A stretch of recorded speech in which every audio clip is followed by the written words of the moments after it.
പിറായമുള്ള യക്ഷിക്ക് അതെന്താ അത്? പ്രിയമുള്ള ലക്ഷ്മിക്ക്. പ്രിയമുള്ള ലക്ഷ്മിക്ക് എന്നാണ് മോനെ എഴുതിയത്. ആ അടക്കേ ഇതെന്താണ്? കാശുത്തക്കോറ ദിവസങ്ങളായി ഇതെന്താ? കഴിഞ്ഞ കുറെ ദിവസങ്ങളായി.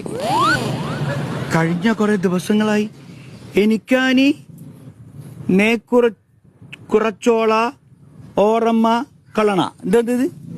എനിക്ക് കുറച്ചു നാളായി നിന്നെ കുറിച്ചുള്ള ഓർമ്മകളാണ്. ഉറഞ്ഞാൻ കഷിയോ നില്ല എന്തത്? ഉറങ്ങാൻ കഴിയുന്നില്ലെന്ന്. അനക്കോ നോക്ക്, നീയല്ലാത ഏനക്ക ഒരു പദം ഇല്ല എന്തത്? നീയില്ലാതെ എനിക്കൊരു ജീവിതമില്ല.